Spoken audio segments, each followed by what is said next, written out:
कृष्ण कृष्ण कृष्ण हरे हरे. म्हणा सर्व मोठ्याने म्हणा.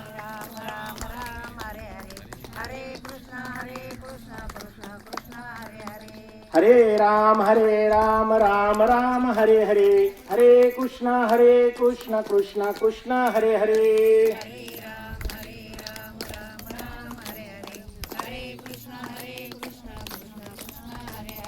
हरे राम राम हरे हरे. हरे कृष्ण कृष्ण कृष्ण हरे हरे.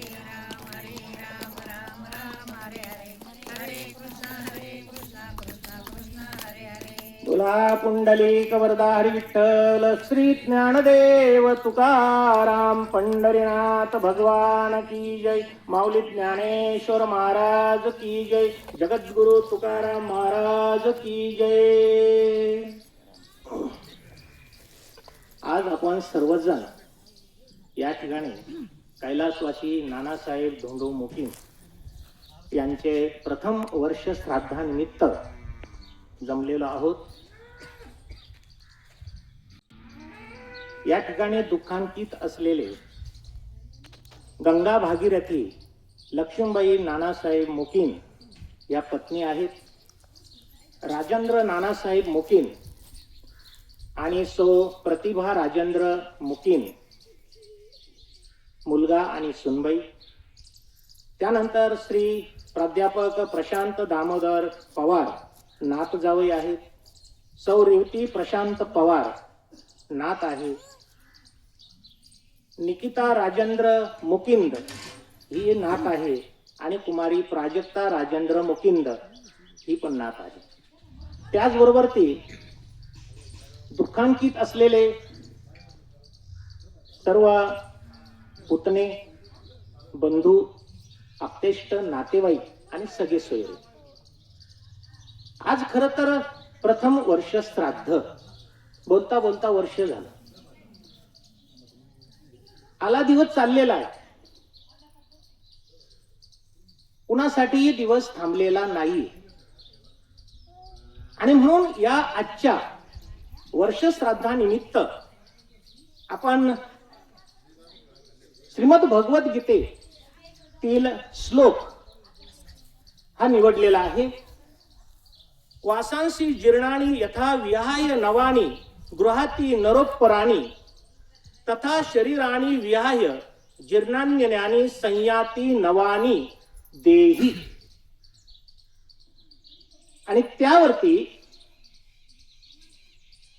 माऊली ज्ञानेश्वर महाराजांनी ज्ञानेश्वरीमध्ये जे अध्याय दिलेले आहेत त्यामध्ये जैसे जीर्ण वस्त्र सांडीजे मग नूतन विडीजे तैसे देहांतराते स्वीकारीजे चैतन्य नाथे ही ओवी दिलेली आहे.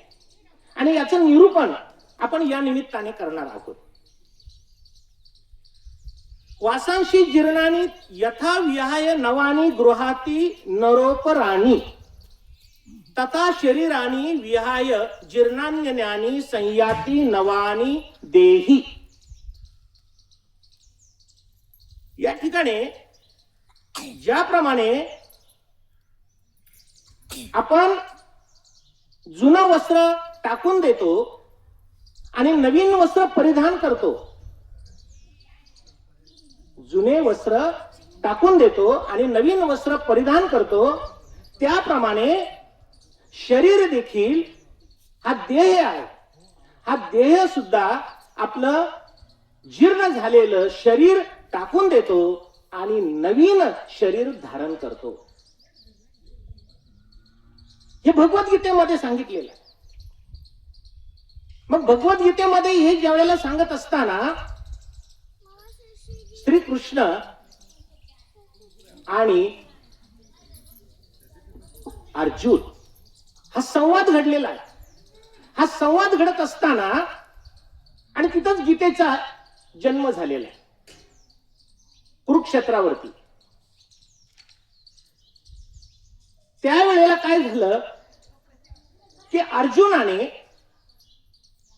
एक प्रतिज्ञा वजा, कारण सारथी होते श्रीकृष्ण, आणि मग अर्जुनाने प्रश्न केला की आता ह्या कुरुक्षेत्रावरती लढायचं आहे आणि आणि कुरुक्षेत्रावरती लढाई करायची आहे, परंतु मला माझ्या समोर कोण कोण आहेत ते बघायचं आहे.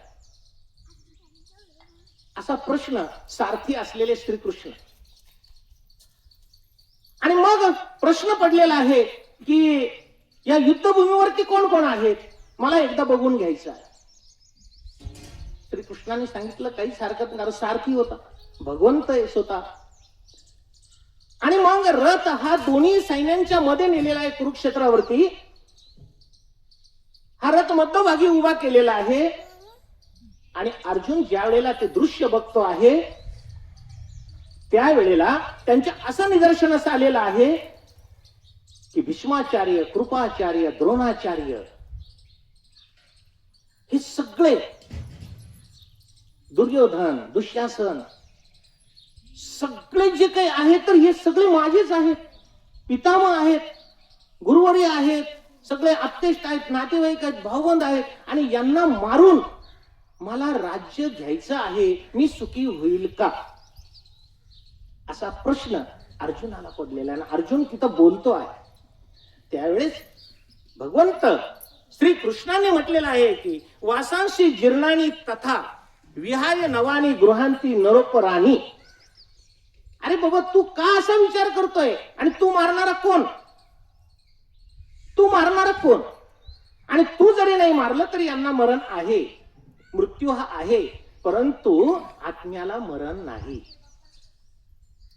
फक्त देह सोडून आपल्याला जावं लागतं. आत्मा अमर आहे. आणि आपण प्रत्येक वेळेला पाहतो आहोत आत्मा अमरच आहे, आत्म्याला मरणच नाहीये. फक्त तो सूक्ष्म देह धारण करणार, सूक्ष्म दिसत नाही, तो वायुरूप. आणि मग वायुरूप असलेला असा आत्मा त्याला कोण मारू शकेल.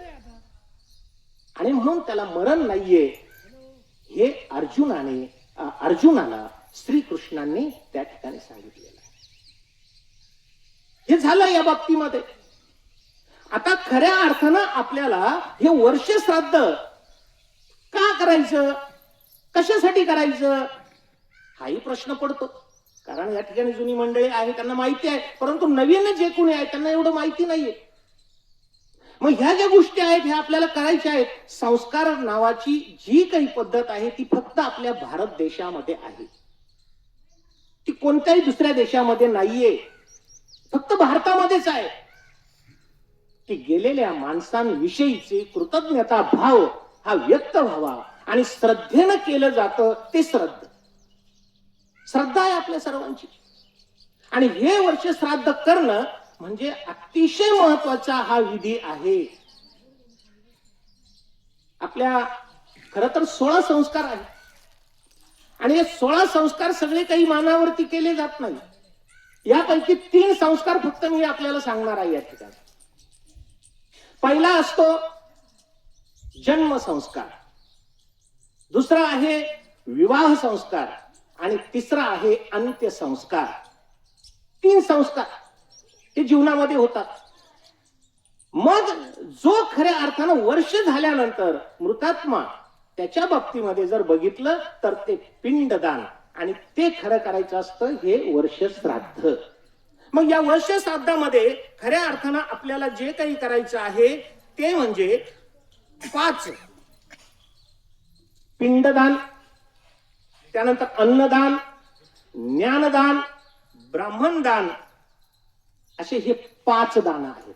हे 5 दान सांगितलेले आहेत. हे आदरणीय बाबा आलेले आहेत, त्यांच्यासाठी एक खुर्ची आणावं. वैभव सारे या बाबा, रामकृष्ण. 5 दान सांगितलेले आहेत. या 5 दानांमध्ये खऱ्या अर्थानं पहिलं आहे पिंडदान. आताची पूजा झाली, ब्राह्मण गुरूंनी पूजा केलेली आहे. मंत्र आणि तंत्र. तुम्ही म्हणाल की मग आता ती पूजा झाली, सगळं झालं, आणि मग तुमचं काय काम या ठिकाणी.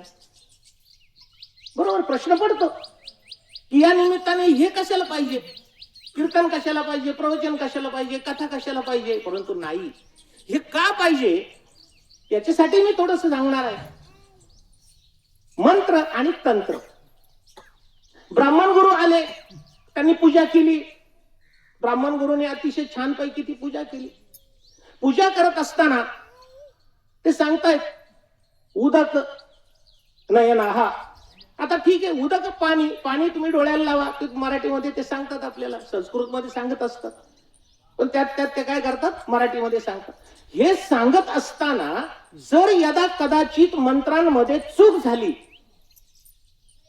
मंत्र उच्चारामध्ये जर चूक झाली, तर त्याचं जे काही दुःख आहे ते आपल्या आत्म्याला पडतं. ज्यांचं श्राद्ध आपण करतो ना, त्यांच्यासाठी दुःख होऊन जातं ते. मग त्यासाठी जी शुद्धीकरण सांगितलेलं आहे बघा, मग ते शुद्धीकरण काय सांगितलं की मग तिथे जी काही होणारी जी चूक आहे ती तंत्र वापरलं जातं. मग तंत्र काय वापरलं जातं, वेगवेगळे तंत्र आहेत. मग त्या ठिकाणी जे सांगितलं मग ते मराठीमध्ये सांगतात, मग आपण ते करतो. बघा मी एक थोडस उदाहरण तुम्हाला सांगतो. आता मागच्या वेळेला तर भरपूर पाऊस झालेला आहे. या पावसामध्ये नदीला पूर येतो. नदीला पूर आल्यानंतर एखादा पूल वाहून जातो. पूल वाहून गेला की त्यावरती पर्यायी व्यवस्था, तंत्र, त्याला काहीतरी वापराव करावा लागतो आणि मग पर्यायी व्यवस्था तुम्हाला करून द्यावी लागते. मग तिथं ती यंत्रणा प्रशासनाची त्या ठिकाणी सगळी येते आणि ती प्रशासनाची यंत्रणा त्या ठिकाणी सज्ज होऊन पर्यायी मार्ग तुम्हाला केला जातो. मग हा पर्यायी मार्ग त्यावेळेला आपल्याला त्या ठिकाणी केला जातो. तो पर्यायी मार्ग मग त्याचा वापर करून आपण त्या ठिकाणी मार्गक्रमण करत असतो. हा सुद्धा एक पर्यायी मार्ग आहे, तंत्र. मंत्रोच्चार केले ब्राह्मण देवांनी. आता तंत्र त्याच्यावरती आपल्याला वापरायचं आहे, म्हणजे ज्ञानदान. आलं लक्षामध्ये, थोडं लक्षात येतंय का? तर हे जे तंत्र आहे, मग यामध्ये ज्ञानदान. मग ज्ञानदानामध्ये काय, तर तुम्ही कीर्तन करू शकता, प्रवचन करू शकता, कथा करू शकता, भागवत पुराण वाचू शकता, कथा करू शकता.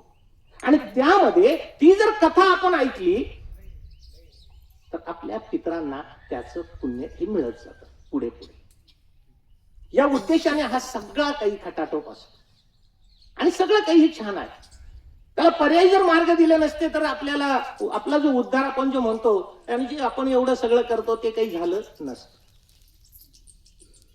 तर मला हेच एक सांगायचं आहे की हे सगळं घडत असताना मग पिंडदान, मग आपण म्हणतो की पिंडदान इथं करायचं, ते कसं जाणार तिथं, कारण आता सुशिक्षित जास्त झाले, मी शिक्षक आहे म्हणून सांगतो.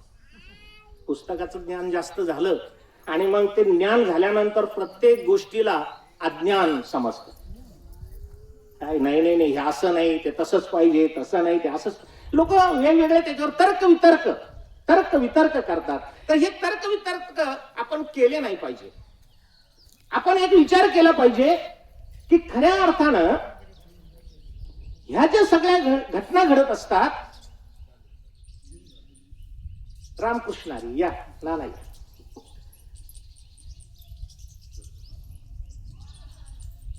नीरज भैया या ठिकाणी आलेले आहेत. त्याचबरोबर की संचालक भाऊसाहेब पाटील दोन देखील आलेले आहेत, जगुनाना आहेत. सर्वांचं या ठिकाणी स्वागत. रामकृष्ण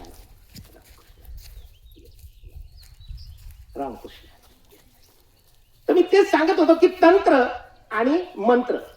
मग ब्राह्मण देवाने केलेले मंत्र आणि आपण केलेले त्यावरती तंत्र, हे सगळ्यात महत्वाचं आहे आणि या पद्धतीनं आपला प्रवास चालू असतो. मग पिंडदान,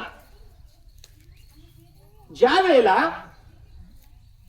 अंत्यविधी होतो आणि ते संस्कार होतात अंत्यविधीचे, ते संस्कार सगळे झालेल्या नंतर जो दगड आपण आणतो, विसाव्याचा जो दगड म्हणतो तो, किंवा ती घागर वगैरे फोडली जाते, तो दगड आणून आपण ठेवलेला असतो आणि त्याची पूजा करावी लागते. कारण तो आत्मा तिथेच असतो, त्याला जागा नसते वर, तो तिथेच असतो. मग त्याची ती पूजा वगैरे मग 13वा होतो. 13व्याच्या दिवशी सगळं काही त्या ठिकाणी पुन्हा परत विधी होऊन जातो आणि मग तो जो आत्मा आहे ना, तो गरुड पुराण आम्हाला सांगतं, तो प्रवासाला निघतो. मग आम्ही मासिक विधी करत असतो, श्राद्ध त्याला आपण थोडक्यात म्हणूया. बसा मामी, बसा थोड्या वेळ खाली बसा. नंतर हे सगळं झालं का मग करा काय असेल. या पुढे या, काही ज्या आलेले आहेत त्यांना पुढे या. तर प्रत्येक महिन्याला आम्ही मासिक उपस करू जीव घालतो त्या नावाने. आता बघा, मी तेच तुम्हाला सांगत होतो की ज्या वेळेला आम्ही म्हणतो की जर इथं आम्ही हे करतो तर तिथं कसं पोहोचेल, असा प्रश्न निर्माण होतो बघा. आता बघा, नदीचे दिवस असतात, नदी उन्हाळ्यामध्ये एकदम सुकून गेलेले असते, पाणीच नाही. परंतु नदीच्या कड्याला असणारे जे लोक असतात ना, जिरा खातात.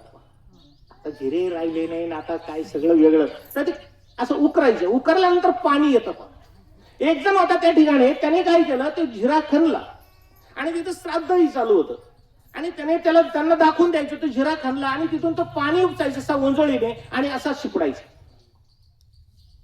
अरे बाबा, तू काय करतोय म्हणे, इकडे आमचा हा विधी चाललेला आहे, तुझं हे काय चाललं. आता तो सुशिक्षित होता, शिकलेलो माझ्यासारखा. आणि मग ते म्हणे, तुमचं काय चाललं. काय नाही भाऊ म्हणे, आम्ही सगळे उत्तर क्रिया करतोय, पिंडदान वगैरे हे आमचं चाललंय म्हणे सगळं. तर आणि म्हणे, तू काय करतो. नाही म्हणे, मी आता काय करतो म्हणे, हा जिरा खणला, उन्हाळ्यात ऊस वाळायला लागला आणि आता हे पाणी ना म्हणे मी ऊसाला देतो.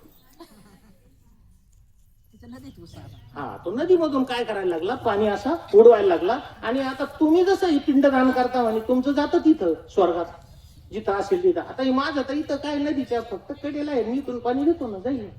काय वेडा आहे म्हणे तू. आणि मग मी जर वेडा आहे म्हणे, तर मग तुम्ही कोणते शहाणे. आता अशांना काय डोकं लावं, काहीच कळत नाही. तर या बाबतीमध्ये आपल्याला एकच सांगावं लागेल की जे धर्मकार्य आहे, हे धर्मकार्य वाढत गेलं पाहिजे, संस्कार झाले पाहिजे, मुलाबाळांवरती संस्कार झाले पाहिजे. चांगलं कृत्य जर आपण केलं तर निश्चितपणे ते संस्कार मुलांवरती घडणार आहेत. आणि अशा पद्धतीनं आपल्याला या ठिकाणी खऱ्या अर्थाने श्राद्ध करायचं आहे. आणि मग तेच तुम्हाला सांगत होतो की हे श्राद्ध प्रत्येक मासी, प्रत्येक महिन्याला आपण जे करत जातो ते 11.5 महिने. आता मामांना इथे मोक्ष मिळणार आहे. आमचे नाना मामा आता मोक्षाला साक्षी झालेले आहेत. तिथे ते उभे आहेत, चित्रगुप्त आहेत, यम आहेत आणि तिथं ते पान वाचलं जात आहे. आणि तिथं वाचलेलं जे पान आहे आणि तिथं पडलेलं जे अपुरं काय पुण्य असेल ना, ते आजचं पिंडदान, अन्नदान, नंतर मी सांगेल ब्राह्मणदान, नंतर ज्ञानदान, असेही सांगेल. मग गुरु आले, गुरूंनी पूजा केली, तेही तिथपर्यंत गेलं. आता माझं प्रवचन संपल्यानंतर अन्नदान. संतांचा क्षण आणि अन्नाचा कण हा वाया जाऊ नये. आणि म्हणून अन्नदान आणि ते अन्नदान या ठिकाणी आज होत आहे. प्रवचन संपलं म्हणजे ज्ञानदान झालं, ज्ञानदान झाल्यानंतर आता अन्नदान होणार आहे. अन्नदान झालं, पिंडदान झालं. ब्राह्मणदान. मग ब्राह्मणदान काय, तर त्यांना देखील छत्री द्यावी लागते, चप्पल द्यावी लागते, वस्त्र द्यावे लागते. वस्त्रदान थोडक्यानं हे द्यावं लागतं. काय जे असेल आपल्या इच्छेप्रमाणे आपण ते देतो. आता ब्राह्मण तिथं आवर्जून सांगतात बघा, गायदान, तर ती त्यावेळेला आपण मला वाटतं दशक्रियाविधीच्या वेळेला ती दिलेली आहे. ही गाय का द्यावी लागते यासाठी सुद्धा आपल्याला गरुड पुराणामध्ये त्याचा दाखला दिलेला आहे. ही गाय का द्यावी लागते, तर ही गाय यासाठी द्यावी लागते की ज्या वेळेला त्यांचा प्रवास चालू होतो आणि प्रवास चालू असताना जी वैतरणा नदी आहे, त्या वैतरणा नदी ती अतिशय दुर्गंधी युक्त आहे. तिथून आता तो प्रवास सुरू झालेला आहे. मग जायचं कसं, तर ती जी गाय दान दिलेली आहे ना, त्या गायीच्या शेपटीला धरायची.